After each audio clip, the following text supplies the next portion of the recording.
Hello students, मैं पीयूष त्रिवेदी आप सभी का अपने YouTube study channel edu pathfinder पे स्वागत करता हूँ।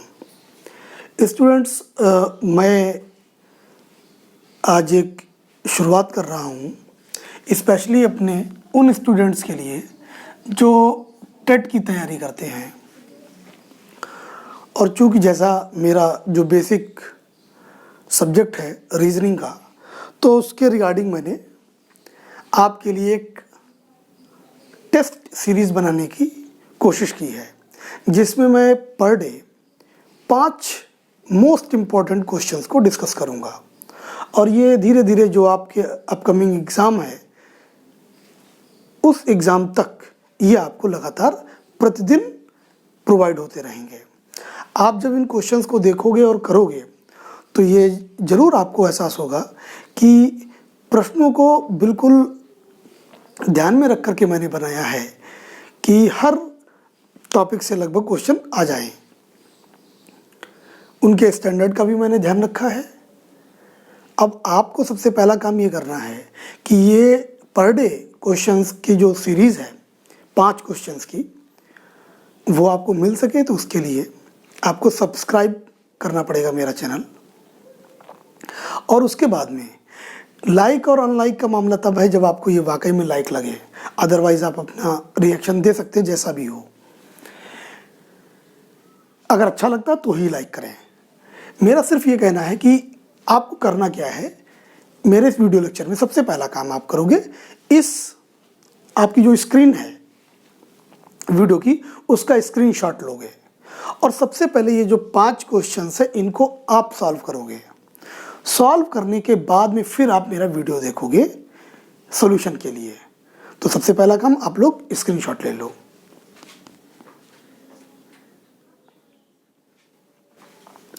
तो स्टूडेंट्स, आइए चलते हैं हम अपने इस टेस्ट सीरीज के पार्ट 1 में। पहला ये टेस्ट 1 है जैसा कि आप देख सकते हो, और कौन से 5 क्वेश्चंस मैंने दिए हैं और आई होप कि आपने इनको पहले लगा लिया होगा।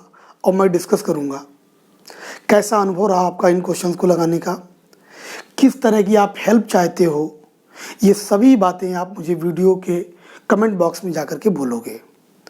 मैं आपको पूरा विश्वास देता हूं जैसा आपका कमेंट आएगा, जिस हिसाब से आप किसी टॉपिक को चाहोगे, रीजनिंग का कोई भी टॉपिक आप चाहते हो उसका वीडियो लेक्चर आपको मैं प्रोवाइड कर दूँ, मैं बना करके ज़रूर डालूँगा ताकि वो जानकारी आपको मिल सके। आइए चलते हैं अपने क्वेश्चंस को, इनको सॉल्व करते हैं। तो देखिए यहाँ पे पहला क्वेश्चन है और आप इन क्वेश्चन को कैसे लगाते हो ये एक आपकी अप्रोच होगी और आप देखो कि मेरी अप्रोच क्या है इन क्वेश्चंस को सॉल्व करने की। क्या कह रहे हैं, अनुज अपने घर से 15 मीटर दक्षिण पश्चिम में चलकर अपने बाएं मुड़ता है। तो मैं इन क्वेश्चंस को बहुत नॉर्मली तरीके से लगाता हूँ। बस मेरा एक तरीका है छोटा सा प्लस बना लेना। इसमें मैं जानता हूँ ये ईस्ट डायरेक्शन है, ये वेस्ट है, नॉर्थ है, ये साउथ है। मुझे कुछ करना नहीं होता है इन प्रश्नों में। मैं सिर्फ लेफ्ट राइट और उसके साथ दी गई डिग्री की वैल्यू देखता हूँ, क्योंकि यहाँ पर लिखा बताइए वह अब किस दिशा को देखता है। जिन प्रश्नों में सिर्फ ये आता है कि वह व्यक्ति किस दिशा को देख रहा है, उसके लिए मुझे किसी भी प्रकार की एनालिसिस करने की ज़रूरत नहीं है। देखिए कितनी आसानी से लगेगा। एक व्यक्ति दक्षिण पश्चिम में चलकर, तो ये है बेटा वो दक्षिण पश्चिम दिशा, इस दिशा में वो सबसे पहले चला, ठीक है।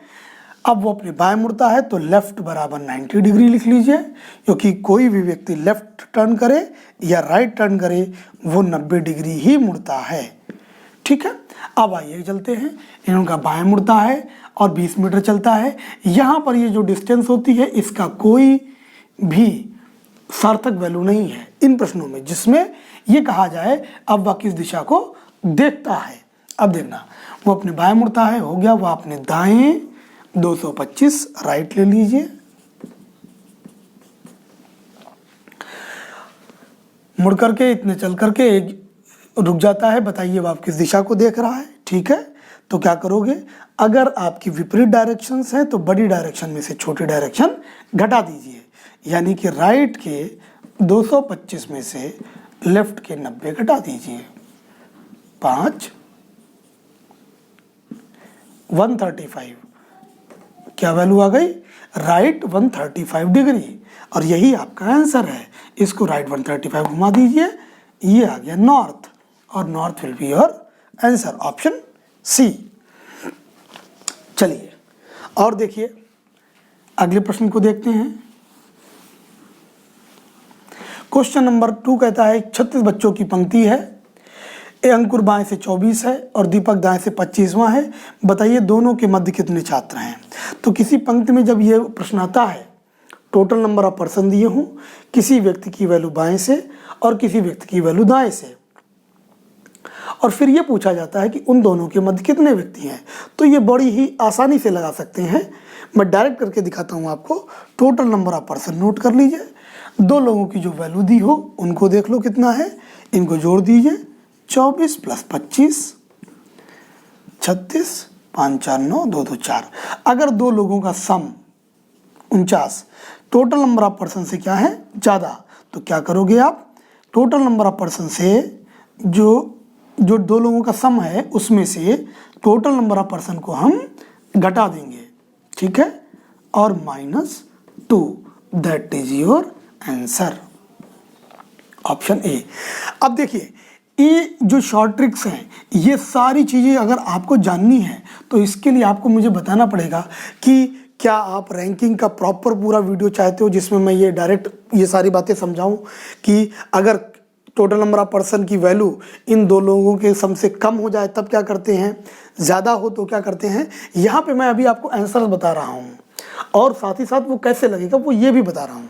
आइए क्वेश्चन नंबर 3 पे चलते हैं। करेंगे 15 जून, एक क्वेश्चन ये है 15 जून 2007 को क्या है, मंगलवार है, ठीक है भाई, मंगलवार है।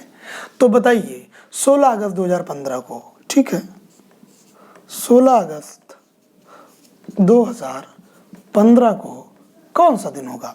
कोई दिक्कत नहीं है, कई वर्षों का अंतर आप दे दीजिए, चाहे जितने वर्षों का अंतर हो, बड़ी ही आसानी से लग जाएगा। करना ये है आपको, सिर्फ यहाँ पर 2007 दिया है और आपको पूछा गया 2015 में, तो इसी डेट को इस वर्ष में यानी सेम डेट 15 जून 2015 को कौन सा दिन होगा। आइए ये पहले निकाल लें, क्योंकि ये बड़ा ही आसान है। इसका तरीका ये है, जब सेम डेट दी हो और कई वर्षों का अंतर हो तो क्या करिए, वर्षों का अंतर प्लस पढ़ने वाले लीप वर्ष बटे 7। तो क्या करना है हमको, देखिए कितने वर्षों का अंतर है यहाँ पे, 8 वर्षों का अंतर, और 2 लीप ईयर पढ़ेंगे, 2008 पड़ेगा, 2012 बराबर 10 बटे 7। शेषफल क्या बचा, 3, यही यहाँ पे ऐड कर दीजिए। मंगल के बाद 3, बुध बृहस्पति शुक्रवार। अब आप कब कह रहे हैं 15 जून को, 15 जून 2015 को यदि शुक्रवार है तो बताइए 16 अगस्त 2015 को कौन सा दिन होगा। बहुत ही सिंपल है। आइए 15 जून को पार करते हैं।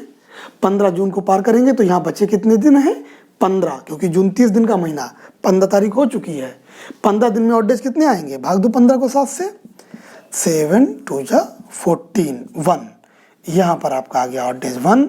जून के बाद जुलाई में ऑड डेज आते हैं 3, क्योंकि 31 दिन की जुलाई होती है।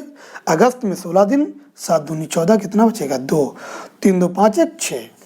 देखिए किसी भी दिन में अगर 7 जोड़ते तो वही दिन आता, हमें जोड़ना है 6, तो 1 कम बराबर क्या आ जाएगा,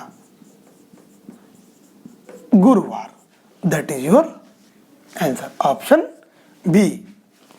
चलिए हम अगले क्वेश्चन पे चलते हैं।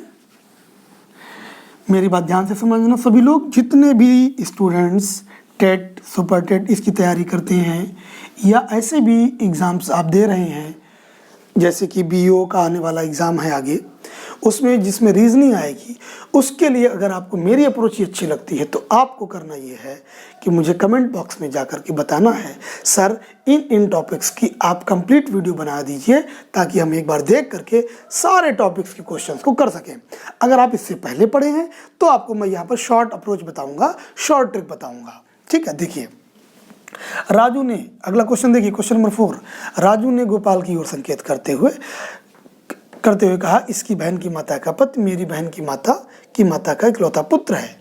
ठीक है, देखिए इन क्वेश्चंस को मैं डायरेक्टली भी लगा सकता हूं, लेकिन वो बहुत ज़्यादा डायरेक्ट हो जाने पे कई बार बच्चों को समझ में नहीं आता, इसलिए मैं समझाने के लिए स्ट्रक्चर को बनाऊंगा। ये देखिए कौन है, ये मान लीजिए राजू है, और ये राजू किसकी ओर देख रहा है, गोपाल की ओर देखता है, और क्या कहता है, कहते हुए इसकी बहन, ये देखिए इसकी बहन हो गई, इसकी बहन की माता, इनकी माता का पति, ये पति हो गया, इनकी माता का पति, यानी गोपाल के कौन हो गए, पिता। ठीक है, माता का पति, मेरी बहन, इनकी बहन की माता, इनकी माता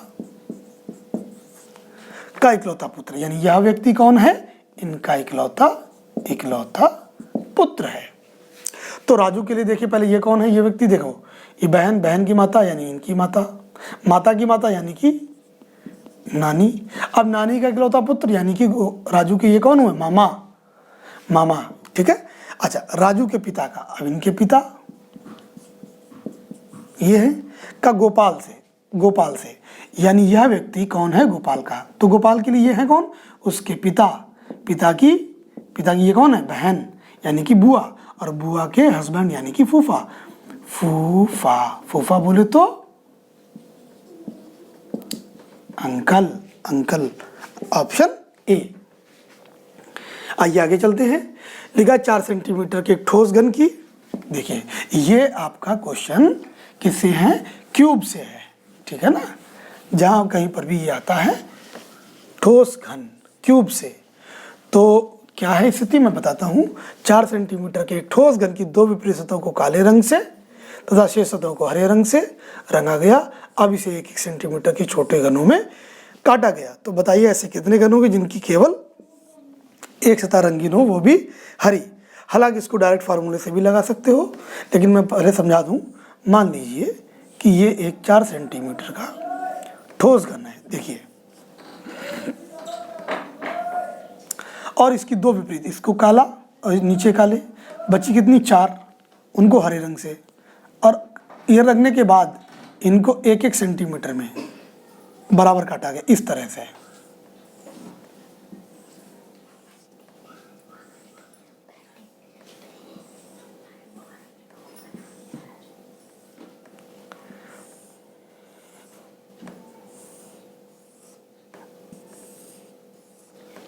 तो देखिए मैंने बोला आपको ये सतह कैसी है, काली, ये कैसी है, हरी, ये कैसी है, हरी, नीचे वाली सतह कैसी है, हरी।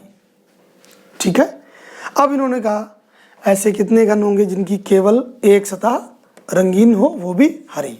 तो देखिए यहाँ तो काला रंग है, यहाँ काला रंग, हरा रंग, ये वो घन है, ये वो घन है जिनकी केवल एक सतह रंगीन है। जैसे इस घन की बात करो तो इसकी 2 सतह रंगीन है, ये वाली तो ग्रीन है लेकिन ये वाली ब्लैक है।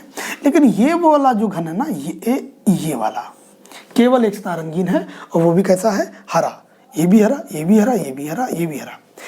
यहाँ पर हरी जो सतह है उस एक सतह पर कुल कितने ऐसे घन मिल रहे हैं, 4, जिनकी केवल और केवल एक सतह रंगीन है, वो भी कैसी, हरी। 4 इस पे, 4 इस पे, 4 उधर, 4 इधर, 4 चक्कू 16। That is your answer. Direct लगाते हैं तो डायरेक्ट लगाने का फार्मूला क्या है मैं बता दूं। अगर ये पूछा जाए इसमें कोई रंग ना हो, मतलब एक ही रंग से सब रंगे हों, और तब ये कहा जाए ऐसे कितने घन होंगे जिनकी केवल एक सतह रंगीन हो, तो फार्मूला होता है यहाँ पर 6 × n-2 का होल स्क्वायर, जहाँ पर n बराबर क्या होता है, बड़े घन की लंबाई बटे छोटे घन की लंबाई। बड़े घन की लंबाई कितनी थी, 4, छोटे घन की लंबाई कितनी है, 1-1 में काटा गया ना, तो n की वैल्यू कितनी आ गई, 4। 6 × 4-2 का स्क्वायर, 6 × 4 बराबर 24। 24 कब आता, जब ये घन पूरा एक ही रंग से रंगा होता, लेकिन ये एक रंग से तो रंगा नहीं है। यहाँ पर 2 सतह हैं काली और 4 सतह हैं हरी, और हरे रंग के लिए जब आता तो क्वेश्चन का ये फार्मूला ये ऐसे हो जाता केवल एक सितारा रंगीन हो वो भी हरी, तो 4 गुणे n-2, तो 4 गुणे 4 से 2 चलेगा 2, 2 का स्क्वायर, 4 4 चक्कू 16, दैट इज योर आंसर। तो स्टूडेंट्स ये जितने भी प्रश्न थे इनको सबको मैंने शॉर्ट ट्रिक से लगाया है। आपको समझना पड़ेगा क्वेश्चंस को, उनके स्टैंडर्ड को, और फिर मैंने बोला आप सब लोग ध्यान से देखिए बार बार, और जैसे रिक्वायरमेंट हो आपकी सिर्फ आप कमेंट करके बताइए, चैनल को सब्सक्राइब करिए। ये मैं सिर्फ उन स्टूडेंट्स के लिए कह रहा हूँ स्पेशली जिनका टेट का एग्ज़ाम है आगे, तो उनको बहुत मिलेगी, क्योंकि ऐसे टेस्ट को मैं पर डे अब आपको बनाऊंगा, आपको नोटिफिकेशन मिलती जाएगी। और वीडियो लेक्चर कैसा लगा, क्या आप और चाहते हैं, ये कमेंट में जाकर के कमेंट करके मुझे कमेंट बॉक्स में जाकर के कमेंट करके ज़रूर बताइएगा। आज के लिए इतना ही, थैंक यू।